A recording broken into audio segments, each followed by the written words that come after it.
Well, thank you all so much for coming. I am just utterly delighted to be a part of this. And, Scott and I were talking yesterday, and I was recalling that one of the great things about this friendship was that it began before we had ever met in person, and that we both knew each other as writers before we ever knew each other as humans. And the first day we met actually was the day that he and Samantha were closing on the house that they're now in the process of selling. And so this idea of house and home and everything has just been such a part of our friendship from the start. And it's such a wonderful part of Scott's work, which you all will hear tonight.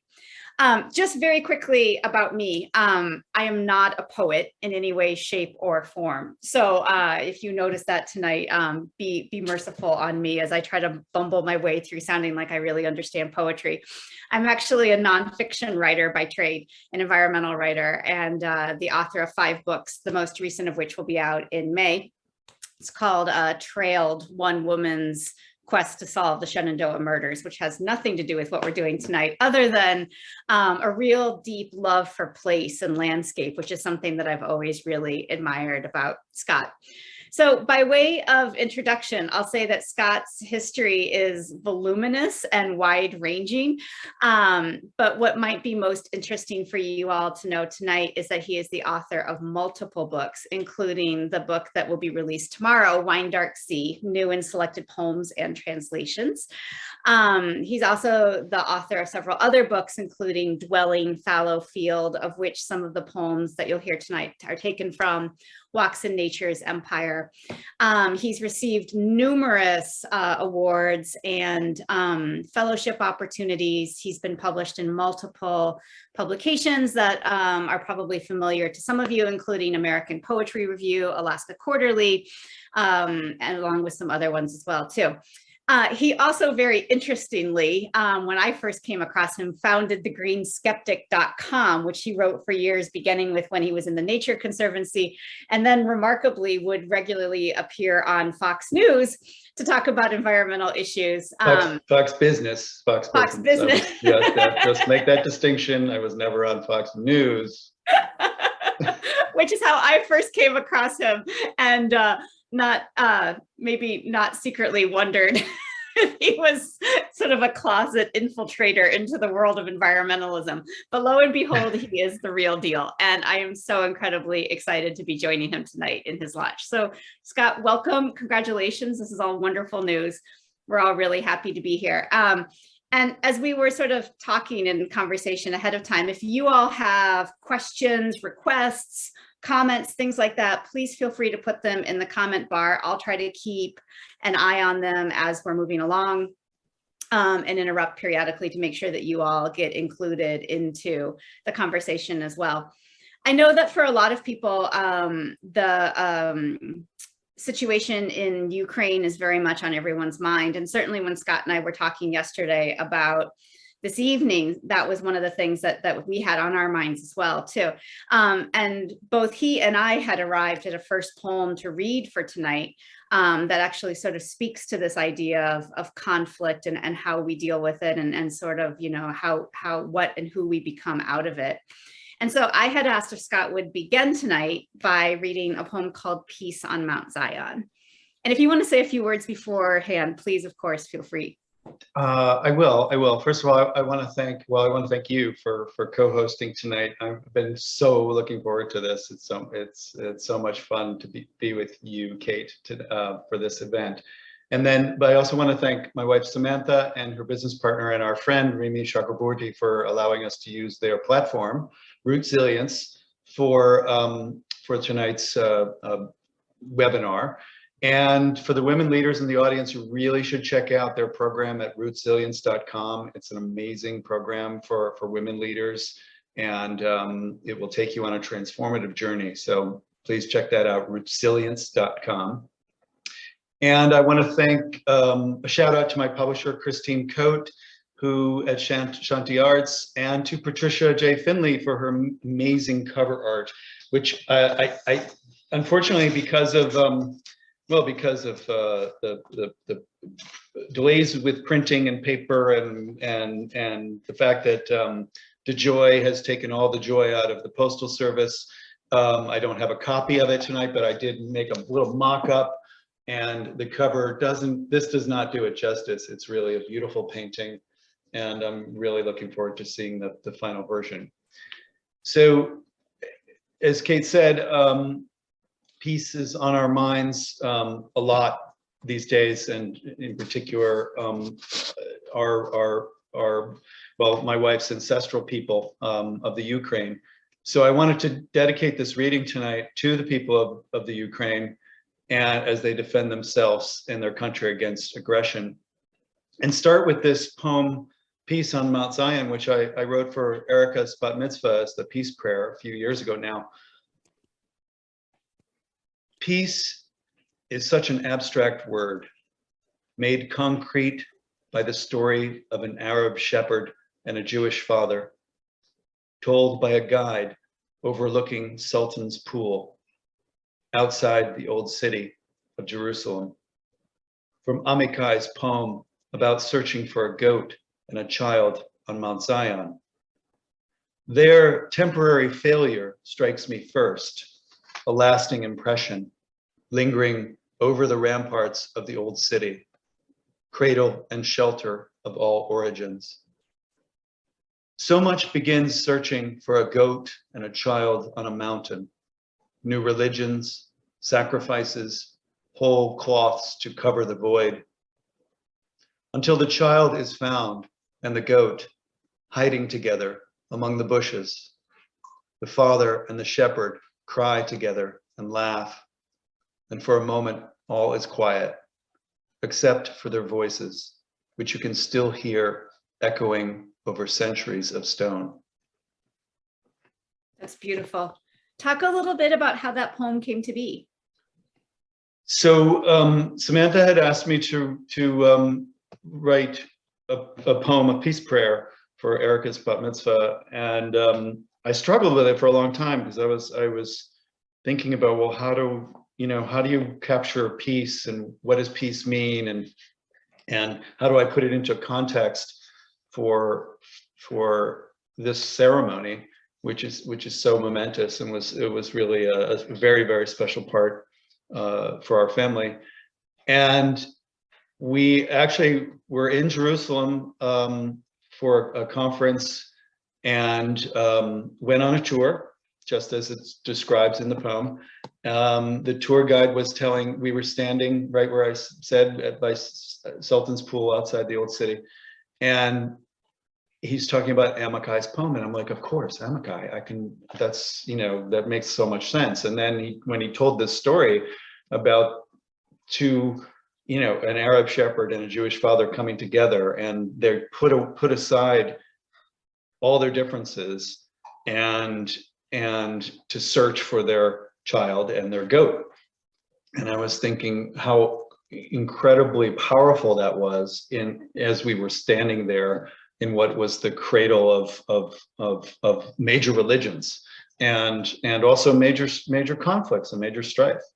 So and that joy that you could have, even if it's momentary, with a total stranger, in some respects even an adversary in some cases, is really a profound part of the human experience.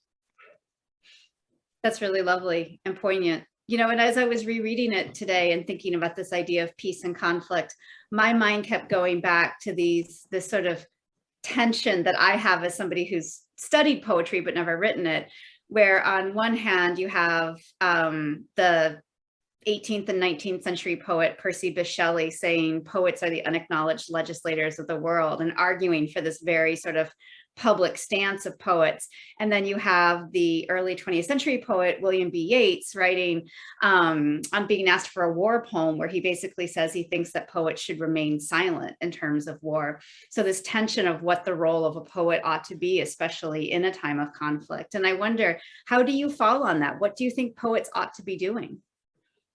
Well, I think first and foremost, poets owe their first allegiance to their art. So it's really is whatever an artist wants to do with their art and how they feel they can honor that connection, honor that gift that they have. But I do think that it's hard in times of conflict and aggression like this, what's happening in Ukraine now, to be silent. I mean, I don't know how one could be silent in something like this, because this is the type of thing that could happen anywhere, anytime. And, you know, to speak up and to bear witness is a really important part of being a human being. So I think if poets are human beings, and I think there was a distinction earlier in the conversation, which was sort of saying, well, there's human beings and then there's poets, but there is a responsibility to bear witness, and it may not be directly, it may be through metaphor, it may be through something a little more abstract and less concrete, but in one way, shape, or form, even honoring your art by producing art is a way of witnessing and is a way of commenting. Yeah. Yeah. And you know, this collection is both sort of backward looking and not backward in the sense of progressive, but backward in the terms of historically looking, and, you know, and also new poems. And some of these poems you wrote during COVID lockdowns, where you were in New York, really in a real sort of hub of the COVID crisis. What was it like to try to create art when there was so much crisis happening with the pandemic around you? Yeah, I think it was the only way I could insulate myself from the sound of sirens. The thing about where we live in New York and Brooklyn, in Ditmas Park, it's a very open neighborhood, and very, very diverse neighborhood, but tree-lined streets and what have you. And it's when the pandemic started and New York was hit the hardest, everything shut down, and it was so quiet. It was so painfully quiet because all you could hear were sirens, constant sirens, and sirens from, I swear, 12 miles away. I could hear sirens, and I could hear sirens in Bay Ridge. I felt like I could hear them in New Jersey, like the smoke alarm that's somewhere in your house, somewhere in a distant corner, and you can hear it beeping, beeping, beeping, and then it's present, and it just keeps hitting you. And it was really, really difficult.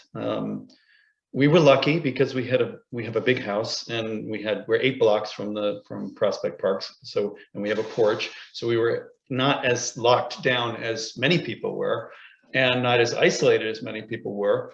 But yeah, it was, at the same time, for me as a writer, it was a very interior time in one respect, and a time that afforded me a lot of opportunity to focus on my writing, also to insulate myself sort of out of necessity, but then also because of communication and like Zoom and what have you, it also broadened my network to such a degree and deepened some relationships that I had established from far away.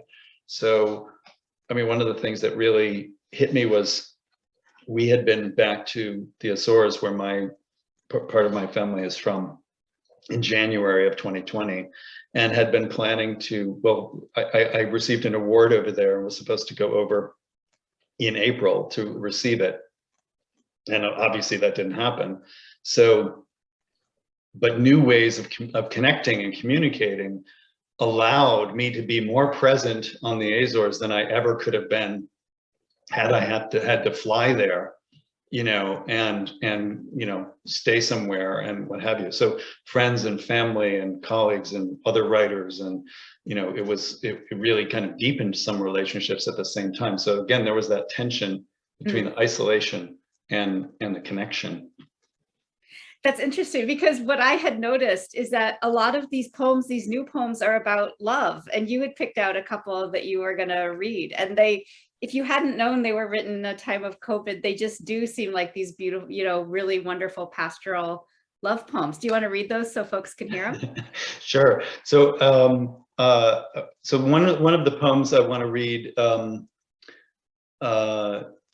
is called Phase Change, and this predates COVID to a certain degree. I think I started writing this in 2014, but I worked on it and polished it during the pandemic, and it was published recently, actually, in One Art, which is a wonderful online journal that Mark Danowski runs.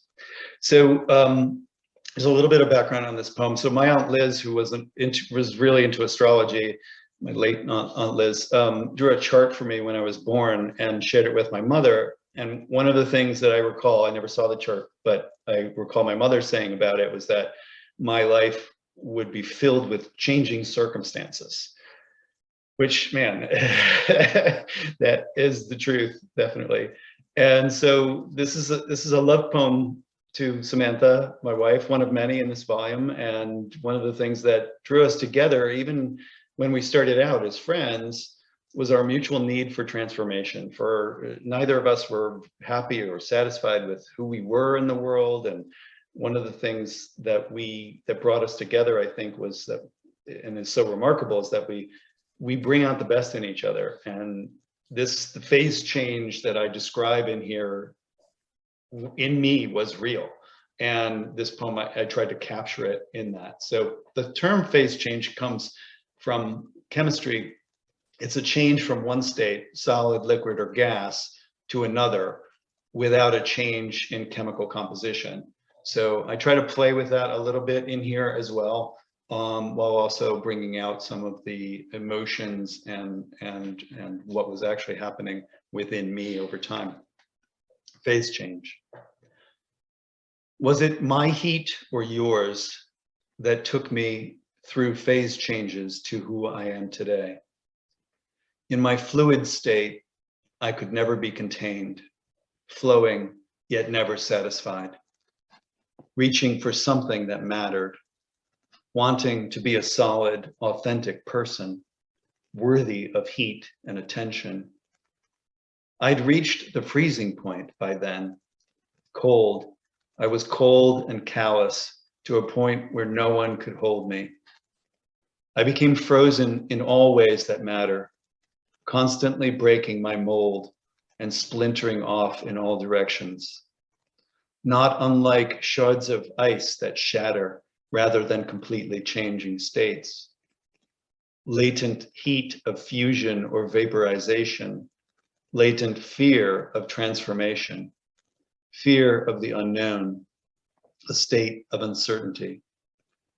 And then, attracted by your constant heat, a kind of sublimation occurred, both physical and psychological. I skipped phases like stones on a surface of ice rather than water. Who I was before that day evaporated away and became the man I needed to be, the man you needed me to become. I moved from one state to another, and all was deposition over desolation. That's so beautiful. And it's a love letter, which I love. A very sciencey love letter, but yeah. Well, that's why I love it even more. I know, I actually thought about making the subtitle of this book, Poems of Love and Science, which is actually not a bad subtitle. But the other thing that would get me is love in middle age, which I think is something we all need to figure out how to do. Yeah, so that's another love poem for Samantha, but in some ways it's a proxy for all of us who have found true love later in life. Falling in love at middle age feels like a minor miracle, maybe a major miracle in many ways. And Samantha and I used to say when we first got together, like, why couldn't we have met so much earlier in life? It would have solved so many problems. We would have been so happy. But then our blended brood of 6 kids said to us, but then we wouldn't be here. And that was like, yeah, that's true. Damn, that's right. It's, what that said to me was, yeah, of course, we don't wish that we could go back and change all of that, because our blended family of 6 kids is just so amazing. We marvel at them every day.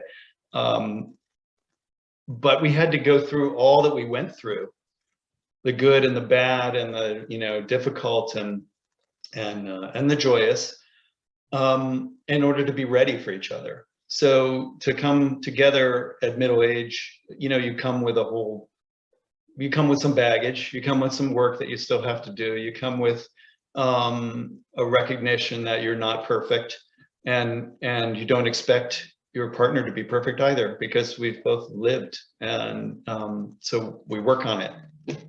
So this poem really kind of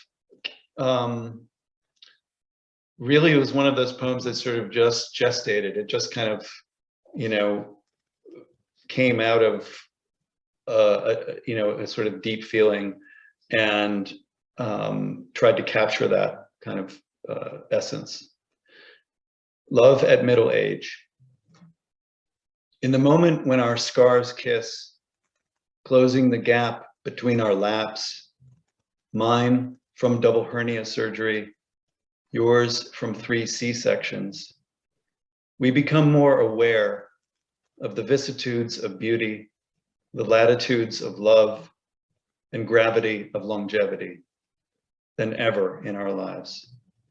And perhaps those other unseen scars we share from our lives apart bind us together.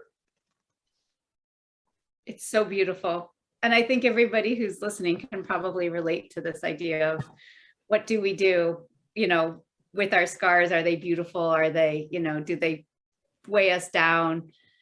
And I have to say that as somebody who goes out of my way to never write about myself on the page, you know, one of the things that I really appreciate about your poetry is that it's so incredibly honest and vulnerable, and you're willing to just, you know, really expose yourself on the page. And I wonder, what is that like? Does that create vulnerability? Does that create uncertainty in you? Does it feel comfortable? What is that experience like? No, I gotta tell you, it feels very uncomfortable because, and for most of my writing life, I kept myself fully out of my work. And as you know, because you've read some of my prose, I'm still doing it in some cases. And it's really hard, but I've been trying to get at something within me that was there, and was there from the time I was, I mean, when I was a kid, I was very different. And and in order to get along in the world, I had to conform in certain ways. And one of those ways is to hide your vulnerability. As a man, you can't show your vulnerability. You're not allowed to. You're not supposed to. And you know, it's like it's been a journey. It's been a real challenge and a real journey. And I think that allowing that into a lot of the poems in the new poems in this book actually came about starting in 2014. I was part of this writing group called 52, which was run by a wonderful poet, friend of mine, Jo Bell in the UK. And she conceived of this idea of taking a whole year, 52 weeks, write a poem a week, and, you know, put it out there and see who would sign on. And I signed on to it. And the idea was every Thursday there would be a prompt that would come. And what was interesting to me about this process was that's not the way I write. And it was never the way I wrote.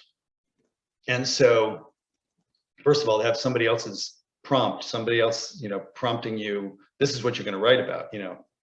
And sometimes it would be just a word, sometimes it would be a description or phrase, and then to respond to that.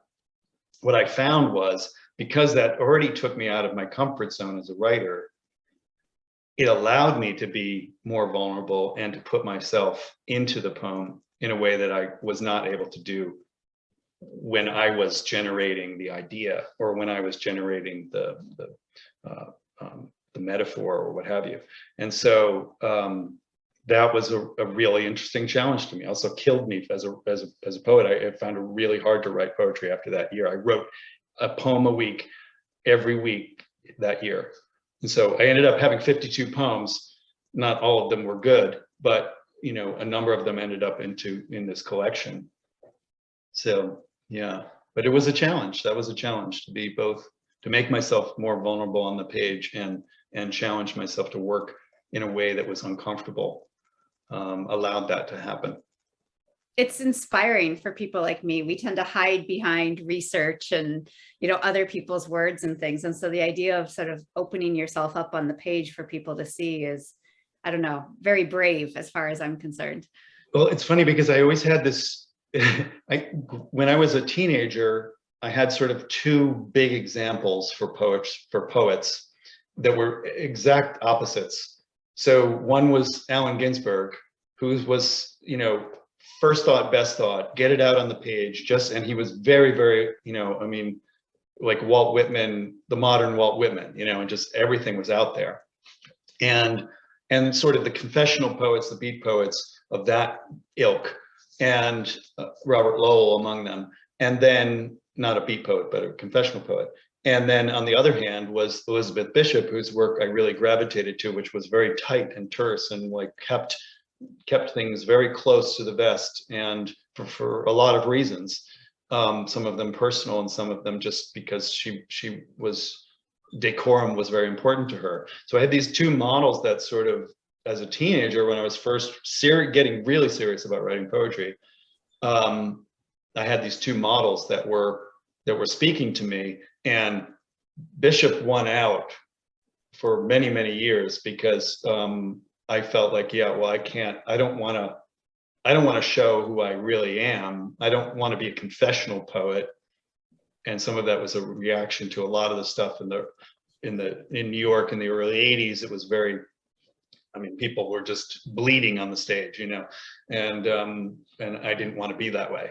So, yeah, so this feels really uncomfortable, but at the same time, I'm trying to manage, well, I'm allowing more of myself in there. I still want it to be somewhat universal and somewhat, not all about me.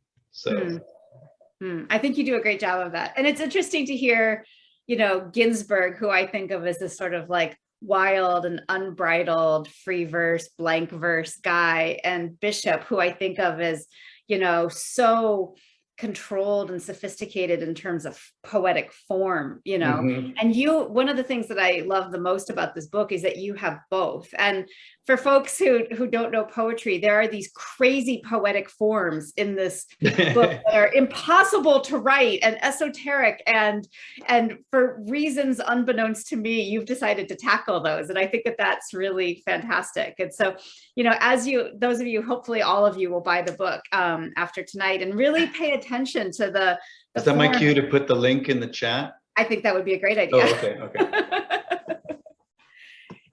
And honestly, if you've never heard the word sestina, by all means, Google it and ask yourself why any human would write one, and then go read.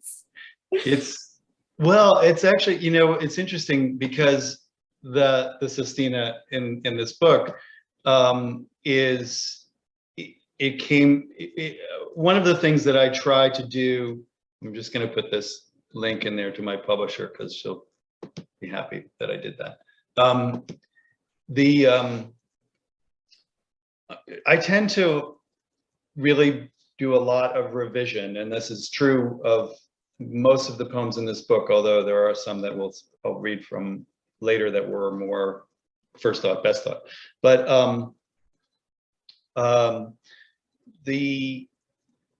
where I was going with that, but I think what I was trying to say was that I try to listen to what the poem requires in communicating, because I think poetry at its base level is a communication. I mean, it's meant to be. It's not meant to be just a writer just putting it there and nobody ever reads it. It's a communication. So with any communication, there has to be a strategy. There has to be the language that's appropriate. And I think form is part of that too. So in some cases, when I'm revising a poem, like for instance, that a sestina, it's,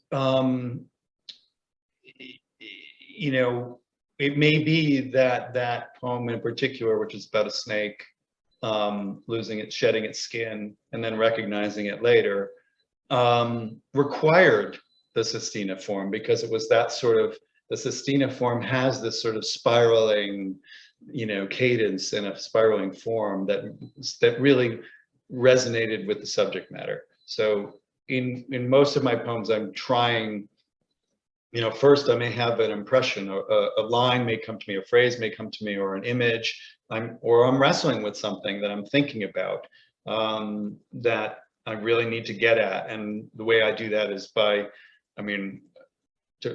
writing. And one of my teachers was Gary Snyder, and he very famously said that I don't write because to say what I'm thinking. I write to understand what I'm thinking. And I think that was a paraphrase, but it is that I'm sometimes I'm really just trying to figure it out. And sometimes it's because I noticed something unusual in nature or the outdoors or what have you.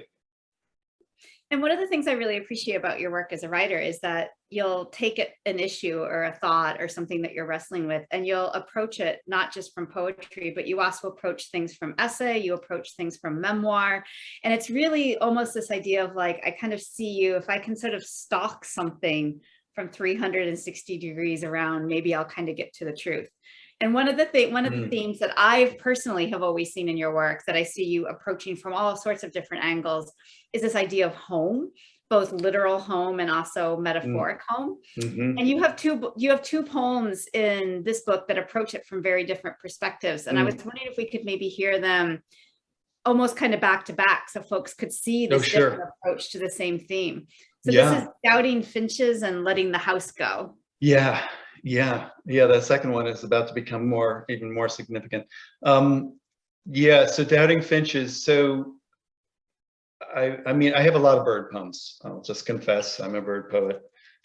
But I like to think of my nature poems, whether they're birds or other species or places, what have you, strive for something more, some way of understanding how we are in the world, how we live on the earth. But still, this idea of observation and paying attention is vitally important to me and to my poetry. And this poem started basically from an observation. These house finches had built a nest in the porch light in the house in Philadelphia that I used to have, and around the time that I was leaving that house for good. So it was a very strange thing to witness and to observe, and then try to capture it in a poem. So I'll just read that, and then I'll go into the second poem, and then maybe talk about that a little bit after. Doubting Finches.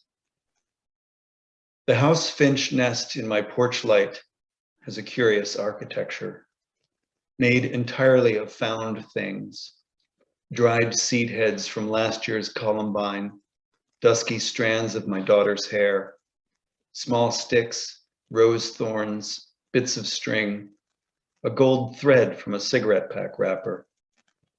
Inside, wool-lined cotton and fleece, it holds 3 eggs, blue with tawny flecks. The female finch sits on the nest for an unusually long time. So long, I fear she is mistaken, or messing with the nest has disrupted gestation. She picked her mate for the redness of his head and chest, proxy for feeding prowess, I guess. In a few weeks, all will be gone. Cherry blossoms drifting on air, dogwoods blooming, oaks leafing out, and the female finch finding another mate to start a second family this season. Who was it that said doubt is a privilege of the faithful? At least I think someone said it, or should have. Then it was me finding another mate, another home, another reason. And I saw they swept out the finch nest from that old porch light as soon as I was gone. So beautiful.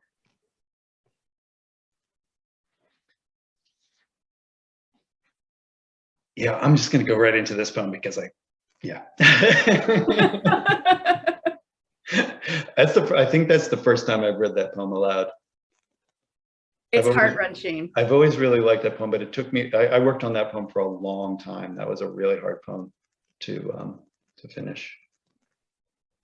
This poem was somewhat easier to write and finish, but I'll explain a little bit more about it after I read it. This is called Letting the House Go. I can't get back to the yellow clapboard house surrounded by green, maples and oaks in leaf, fields of peas, berries, and milkweed, leading down to Sunset Lake, where the two Gladyses, Taylor and Morrill, taught the town girls to swim. My father had a chance to buy the house at some point, but didn't. Gladys Taylor told me this in a letter I can no longer find. The little orange-yellow peg man keeps bouncing back above, out of Google Maps Street View into aerial ballet. The old Fulham House, she called it in a memoir for the Brookfield Historical Society. Until my 50s, it was the one place I thought of as home, although it was never my home. When was I last there? 8 or 9 years old? Once in the 90s, I drove across Brookfield's floating bridge, looking for the road, the house, the path to the lake. Now I have my own yellow clapboard house, a place that finally feels like home. And perhaps I can let that other house go, let it become someone else's home. Gladys Taylor has been dead 30 years. Her companion, the other Gladys, nearly as long. Those Vermont summers, a Super 8 color haze. Memories trapped like fireflies in a jar with the lid screwed on too tight. So Gladys Taylor was my surrogate aunt. We called her Aunt Gladys, and she helped raise me. In many ways, I was her protege. She and her companion, the other Gladys, who went by Gay, G-A, very, very progressive for the time. This was the 60s. And they were like the quintessential sort of opposites. Gladys Taylor in dungarees and flannel shirts, and Gay Morrill in her very prim floral dresses with pearls, always with pearls. And so I wrote a long poem about Gladys's education of me, because she really took me under her wing when I was a child. I mean, we lived with them.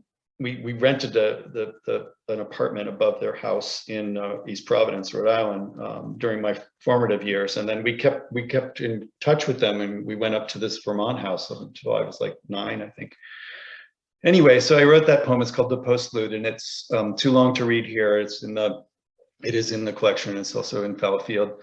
And this poem is about that house, but it's also about the house and coming to feel at home in the house that Samantha and I bought together in 2014 after we were married, and where we brought our two families together. It was a way of embracing that new home and letting go of that old idea I had of home, that oniric dream house that Gaston Bachelard wrote about. And ironically, as we alluded to earlier, I'm about to let that house go as well, because it's been our home for the past 8 years, but now we are about to become empty nesters and have decided to put it on the market. It goes on the market tomorrow. So it's this poem is maybe needs a coda now that that's come about. These, again, changing circumstances always. But this idea of home, in terms of where we literally live, but also home in terms of, I would broaden it to think of sort of like where we come from, is to my mind, is such a dominant theme in your work. It's something that really unifies, whether you're working in the essay form, the memoir form, the poem. I, as a reader, always come back to this idea. Can you talk about why this idea is so important and definitive for your work?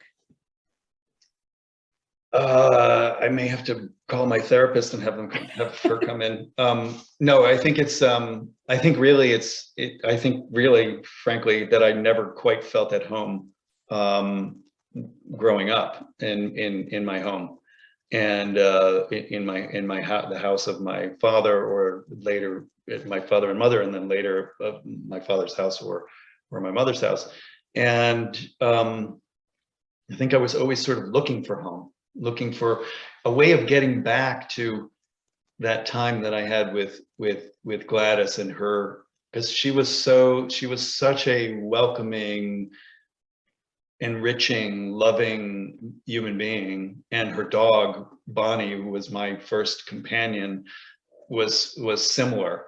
She was a Springer Spaniel, and just, if you know anything about Springer Spaniels, they were incredibly affectionate and, loving.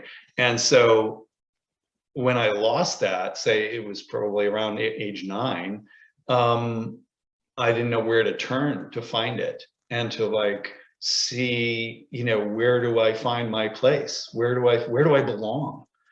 And it really seriously was not until Samantha and I came together and brought our families together and took this house in Dimmons Park, Brooklyn, and turned it into a home, that I finally felt at home.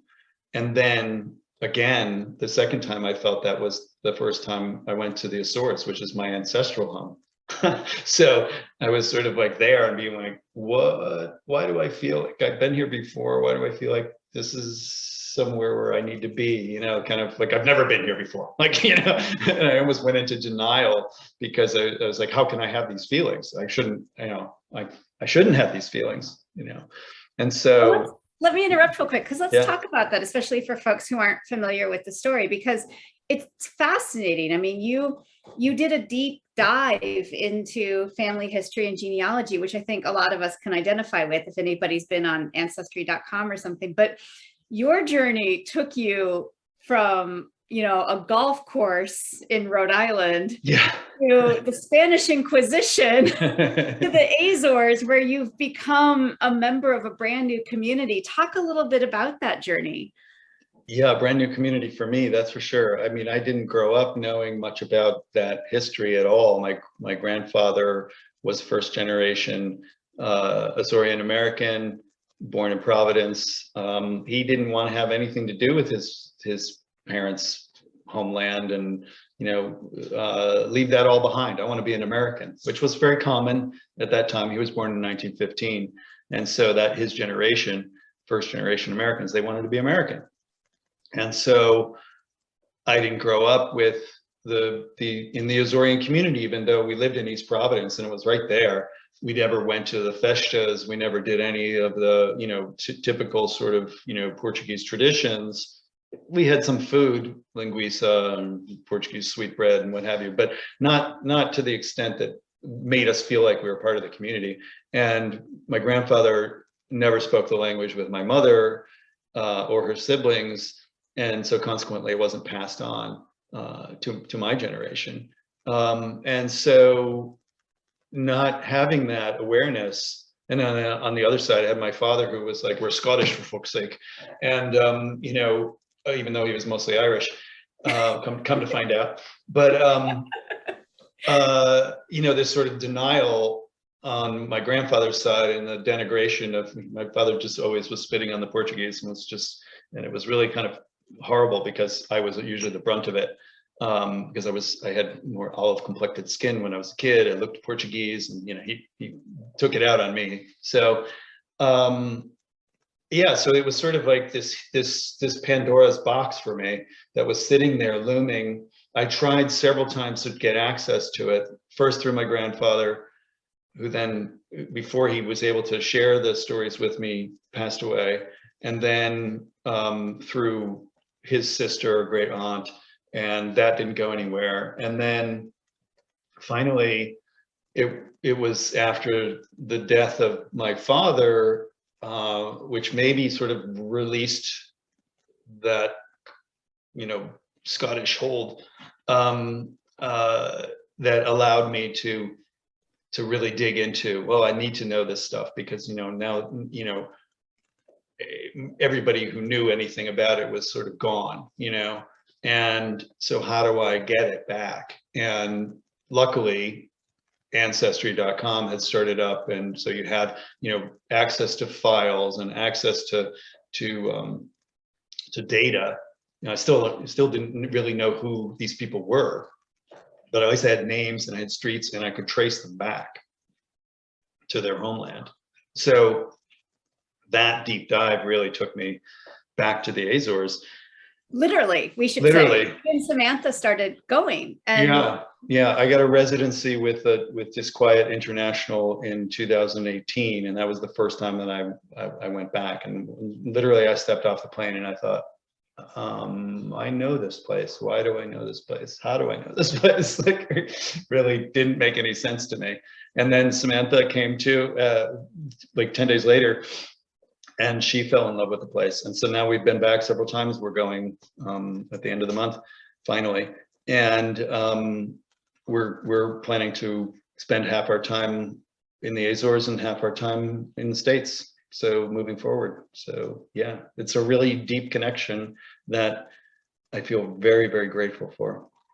One of the things that you told me yesterday that I thought was so lovely was, you know, it became apparent to you very quickly that you needed to learn the language to communicate with newfound family members and things like that. And the way you learned Portuguese was by translating works of literature and poetry.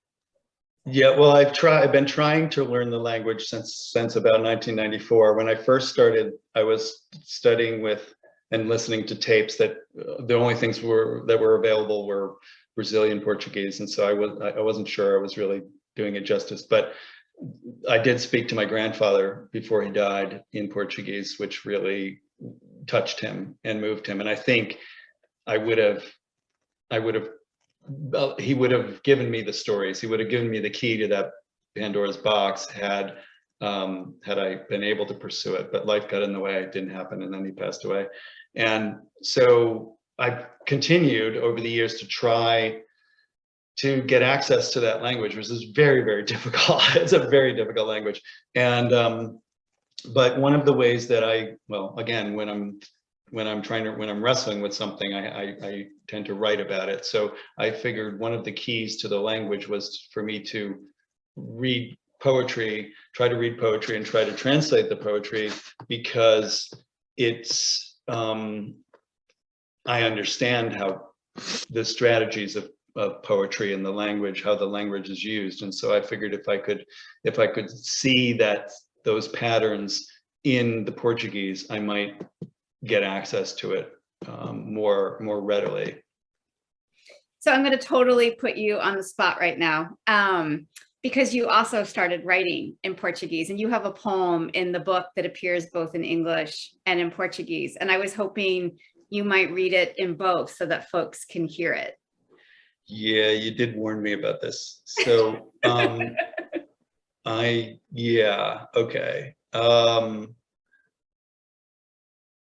will. I will try. I wrote this poem. I didn't write it in Portuguese, but I wrote it in English first, and then I realized I wrote it for my Azorean publisher, Letras Lavadas, who published my book Azorean Suite, and they were putting together an anthology for International Women's Day, and they commissioned their various poets that they publish to contribute. So I wrote it in English, and then I thought, oh well, you know, it really has to be in Portuguese. So I went and tried my hand at it, and then I shared it with a few people who said, yeah, this is good, you know, this is really good. So speaking it is still a challenge for me. I get stuck in my throat, or I get self-conscious, or what have you. So I've been trying over the past couple of years to challenge myself to do it. And since you've challenged me here, I'm going to have to do it now. So my apologies to my Portuguese friends and family who may be listening or watching for butchering your language, if I do and when I do.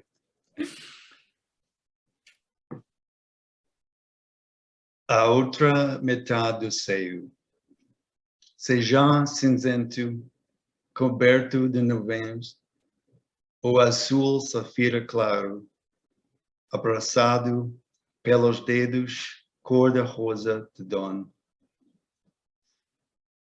O em chamas como sol ardente para pôr-se, espelhado no mar e ao longo de uma costa rochosa. O contrastante no seu brilhantismo, a outra metade do céu lidera com empatia e graça, sempre crescendo, mudando, desafiando ela própria e os outros que a rodeiam. Se conseguir acompanhá-la, pagaio no ar, tremulando-se em seu vento. Estás na boleia da tua vida. Se conseguir apanhá-la, borboleta a dançar flor a flor, deve largar a sua preciosa vida. Yeah, it was horrible, but I don't speak Portuguese, but I thought it sounded lovely. okay. Let's hear it in English. Okay, I'm gonna hear it in English now. Maybe I'll butcher this too. It's called The Other Half of the Sky. Whether gray, cloud-covered, or sapphire clear blue, embraced by the rosy fingers of dawn, or ablaze with a fiery sun going down, mirrored in the sea along a rocky shore, or contrasting in her brilliance, the other half of the sky leads with empathy and grace, always growing, changing, challenging herself and those others around her. If you can keep up with her, a kite aloft, fluttering in her wind, you are in for the ride of your life. If you can catch her, a butterfly dancing, flower to flower, you must let go of her precious life. So beautiful. Thank you. And I should say for folks too, as one other plug for this book, is if, I could make 100 plugs, but, the range of poems here, there are translations where Scott has translated Azorean poetry into English. There's old poems, there's new poems, there's poems that, range wildly and wonderfully around forms and content and themes as well. It's a wonderful, wonderful collection. Remarkably, we have been at this for 55 minutes. Wow. And so I wonder, as a way of closing, do you have last thoughts about the collection? Is there something you'd like to leave us with, maybe? Oh, were there any questions in the chat? There's been a lot of praise. Oh, that's so sweet. I don't know if I'll be able to see it later, but thank you, everybody, for joining. In terms of what I would want to say, well, I am a little bit at a loss for words, which is not a very good thing for a poet to be. Well, maybe let's close with the title poem a little bit. Talk about why, just real briefly, why it became the title poem. And one of the things I noticed in the last poem that you just read was the, Homeric reference to dawn stretching her rosy fingertips. Yes. And there's a lot of that. There's a lot of really wonderful mixing between antiquity and the Odyssey and Homer, and also very contemporary references. There's literally something for everyone in this collection, and there's something for everyone in the title poem. That's really nice of you to say. I mean, it's the title poem, I think, because, to be honest, I was trying to think of what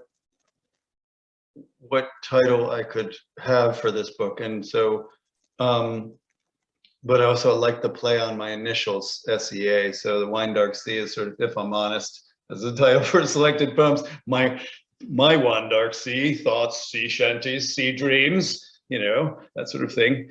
But the poem itself, it was written for a publication in Lisbon called American Studies Overseas, which is edited by Margarida Valdegato, who is translating my book Dwelling into Portuguese for publication over there. And then this poem was written during the pandemic, and I was really wrestling with the pandemic, and I was reading Emily Wilson's fabulous translation of the Odyssey, and I'm a huge Odyssey nut. So I remember when my kids Elizabeth and Walker were reading the Odyssey in high school, and I was thinking, oh great, I can't wait to talk to them about the Odyssey because I love the Odyssey, and they hated it. They absolutely hated it, and I was like, oh, what translation are you reading? Robert Fitzgerald. Oh, it's Robert Fitzgerald. He's like butchered the Odyssey for so many people. Like you either love Robert Fitzgerald's translation or you hate it. Since 1961, that's just been the case.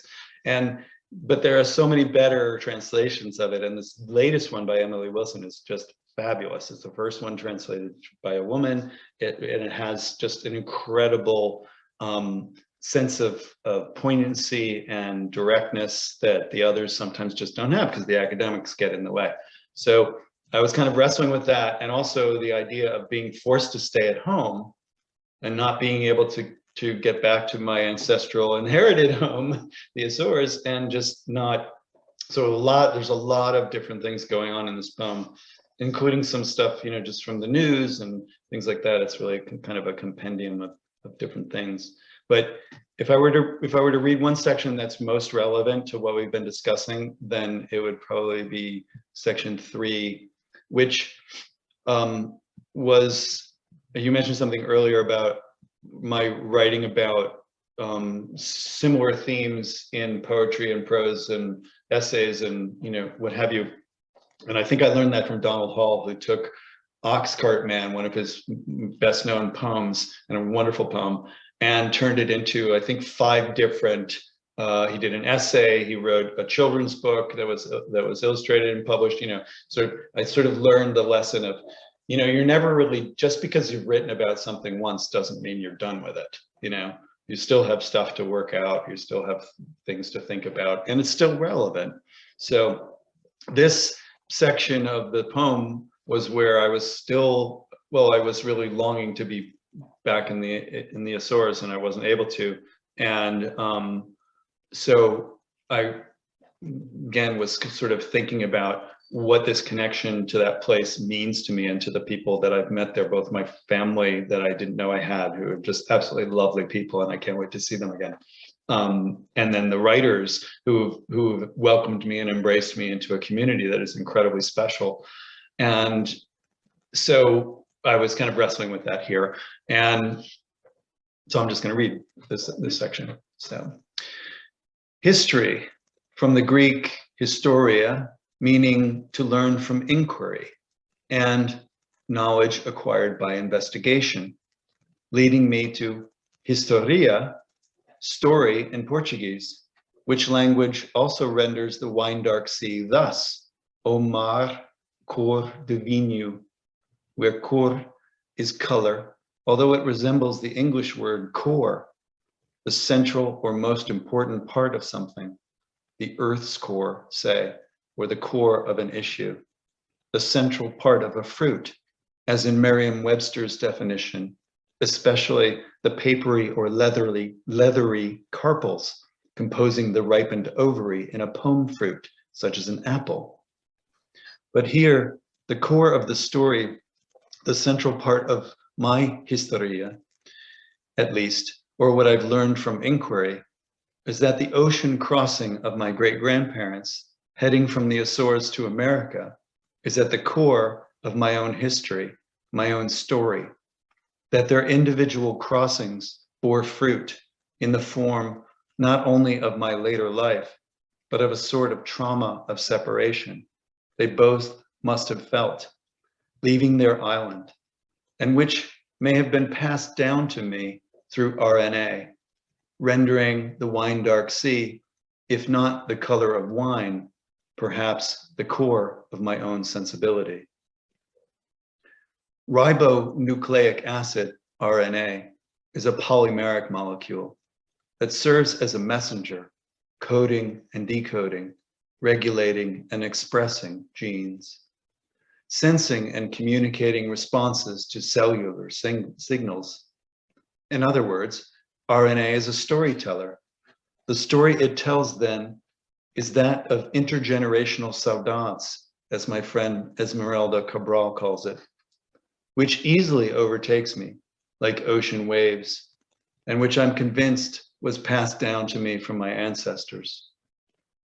Yonder, by the ever-brimming godlet's rim, the warm waves blush like wine, wrote Melville, and off the bow of the ship was endless sea, as if the ship was a floating island, self-contained, its horizon continually out of reach, as if anything were within reach.